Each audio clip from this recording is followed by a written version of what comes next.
I almost forgot to mention. Now I did mention about the black minister from the church I used to go to about 14, 15 years ago, and that he was targeted, selected by this white group. He was the black guy was a criminal, and these whites had approached him, and they paid for everything, and they sent him back into the U.S. Mainland to be a minister. Well, what I almost forgot, and I mentioned in past videos ago, but I want to tie that in with this. Now, not all these people that target black neighborhoods to become ministers, my instincts telling me it's to be used as like a spy network or money laundering, something not savory, but it's mainly to infiltrate the community so you know what's going on, so there's no more black saviors like Reverend Dr. Martin Luther King Jr., okay? Not all of these are so-called Christian ministers. You have people of the Jewish community who are starting up churches in black neighborhoods. You heard me right. Not all these white people are Christian. Some of them are even Jewish and are planting Christian churches in black neighborhoods. This is excluding Messianic Jews. It does not include them. Let me explain. Well, in 2002, I had a friend, a Protestant, I think more like a Pentecostal type. She attended a storefront church in Queens, New York, in New York City, one of the 5 boroughs. And she invited me and some other people that we all knew. And the pastor was an older black man and his wife. They seemed like nice people, just regular, traditional black folks, older black folks of their day. They'd be in their 80s now, or maybe even 90s now. And so the minister, the guy, it was a husband and wife, but it was the husband that did all the talking. He was the minister, but his wife was really savvy. Both of them were black. And the male pastor was sharing a story, how he was approached by a Jewish man, according to him, and that the Jewish man gave him a proposition to have him in another church, a big church, to pull him out of the storefront church and to get a big one. Yeah. And he thought, wow, this person likes me, he thinks I'm important, and to start a church and he'll build it for me? Wow. I think he prayed about the matter. And something said, no, don't do it. So, okay, this is warfare. Why would a Jewish man come to a poor black neighborhood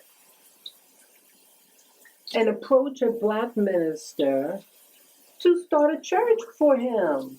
He already got his own. What he had was his. It was a dinky, small little room. He set it up himself. He's his own boss, as far as I know. And then he was selected. See, this minister, he was a savvy, intellectual type. I mean, he is of his community. You know, he comes from where he comes from. You know, very modest. upbringing, to my knowledge. I could be wrong, but just an average black man of his day. Starts a storefront church, but he's an intellectual. He wants. It has a different twist to it. So even though it's storefront, but he attracts other similar-minded black folk. So I think there are spies that are being sent to these churches because he was a savvy black man and wanted them to use their mind and everything. Yeah, he had something. Yeah, certain churches attract certain people. So if you have an intellectual minister, you're going to attract intellectual congregation. If you have a minister who's of the street, you're going to attract that same element. You know what I'm saying?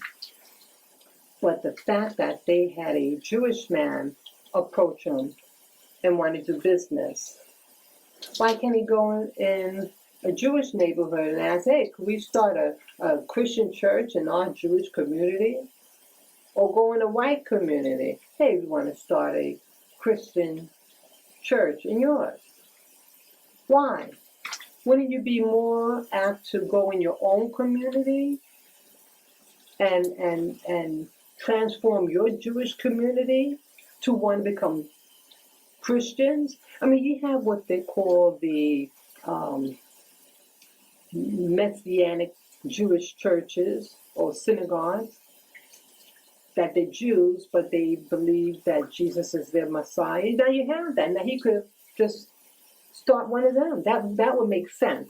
But see, this doesn't make sense to go cross-cultural to someone that's so different from you, and you want to do a deal with them. I'm so glad that black minister, had enough common sense to say no. But I'm sure he's still being, if he's still alive, that he's being watched. These churches are being watched. They're getting people to visit and reporting back to their headquarters. That's what I can see what's going on. Wow, this is something. The churches aren't what you thought they were. Now they're networking. Especially those big churches, they network with other similar magnitude churches. They take your photograph, they get your data, and I believe they use their computer, because it's so computerized now, and I believe they send that information to similar churches. And that's what happened with the last church I was going. The last church I went to in 2013. Yep. And I heard some bad things about it. Now, I left that church not because of something bad. I just felt that it wasn't for me anymore, that I needed to expand. So it wasn't anything personal, but it wasn't, it didn't minister to me anymore. But since I left, I heard of somebody who attended that church and that they had targeted her. Yep, and followed her to another country. Yep. So see, folks, when you connect the dots together, they seem totally unrelated, but they are related. Okay? So this is just food for thought. Take care, guys. Bye-bye.